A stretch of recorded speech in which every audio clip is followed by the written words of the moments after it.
السلام علیکم ورحمۃ اللہ وبرکاتہ۔ الحمدللہ آج 11 جولائی 2026 کو ہماری قرآن کلاسز نمبر 21 کی اسٹوڈیو ریکارڈنگ ہونے جا رہی ہے۔ آج ہم سورہ بقرہ کی آیت نمبر 54 سے آنورڈ سٹارٹ کریں گے۔ بسم اللہ الرحمن الرحیم۔ وَإِذْ قَالَ مُوسَىٰ لِقَوْمِهِ، جب موسیٰ علیہ السلام نے اپنی قوم سے کہا، یا قوم انکم ظلمتم انفسکم، اے قوم بے شک تم نے ظلم کیا اپنی جانوں پر، باتخاذکم العجل فتوبوا الی باریکم، تم نے بنا لیا بچڑے کو معبود، تو پس رجوع کرو اپنے پیدا کرنے والے کی طرف۔ فَاقْتُلُوا أَنفُسَكُمْ، اپنے آپ کو آپس میں قتل کرو، اپنے نفس کو قتل کرو۔ ذَلِكُمْ خَيْرٌ لَكُمْ، یہی تمہارے حق میں بہتر ہے، عِنْدَ بَارِئِكُمْ، تمہیں پیدا کرنے والے کے نزدیک۔ فَتَابَ عَلَيْكُمْ، اس نے قبول کر لی تمہاری توبہ۔ إِنَّهُ هُوَ التَّوَّابُ الرَّحِيمُ، بے شک وہ توبہ قبول کرنے والا رحم کرنے والا ہے۔ اس آیت مبارکہ میں جب موسیٰ علیہ السلام نے اپنی قوم سے کہا ہے، قوم کے لوگوں بے شک تم نے اپنی جانوں کے اوپر ظلم کیا، تم نے بچڑے کو اپنا معبود بنا لیا، تم نے بچڑے کی پوجا کرنا شروع کر دی، تو اس کا توبہ کا طریقہ یہ ہے کہ اپنے رب کی طرف رجوع کرو، اپنے نفس کو قتل کرو،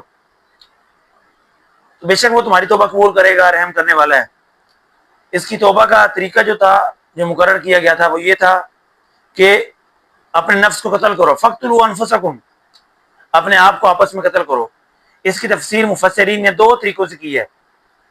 ایک تو اس کی تفسیر یہ بنتی ہے کہ جن لوگوں نے شرک کیا ان کو دو لائنوں میں اکٹھا کر دیا گیا، پھر ان کو حکم دیا گیا کہ اپنے آپ کو قتل کرو، بس ان دو لائنوں والوں نے آپس میں ایک دوسرے کو قتل کیا۔ اس کی دوسری تفسیر یہ بنتی ہے کہ جن لوگوں نے شرک کیا ان کو ایک لائن میں اکٹھا کر دیا گیا، اور جن لوگوں نے شرک نہیں کیا، جو شرک سے محفوظ رہے، ان کو حکم دیا گیا کہ وہ شرک کرنے والوں کو قتل کرے۔ اس طرح 70,000 کے قریب لوگ قتل ہو گئے۔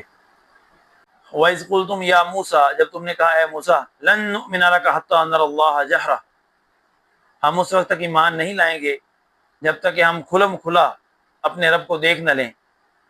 فَأَخَذَتْكُمُ الصَّاعِقَةُ وَأَنْتُمْ تَنظُرُونَ، اور پھر انہیں بجلی کی کڑک نے آ لیا اور یہ منظر تم دیکھ رہے تھے۔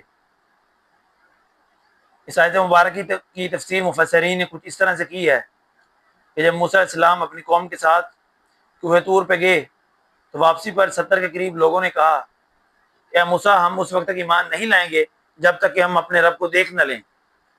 ان کا یہ گستاخانہ جملہ ادا کرنا تھا کہ اللہ تعالیٰ کی طرف سے عذاب آیا، ان کے اوپر بجلی کا عذاب آیا، بجلی کی کڑک نے انہیں ہاں لیا، یہ منظر تم اپنی آنکھوں سے دیکھ رہے تھے۔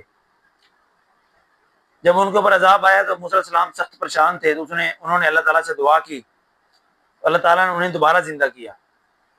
ثم بعثناکم، پھر ہم نے تمہیں زندہ کیا، من بعد موتکم، تمہاری موت کے بعد، لعلکم تشکرون، تاکہ تم احسان مانو، تاکہ تم شکر ادا کرو۔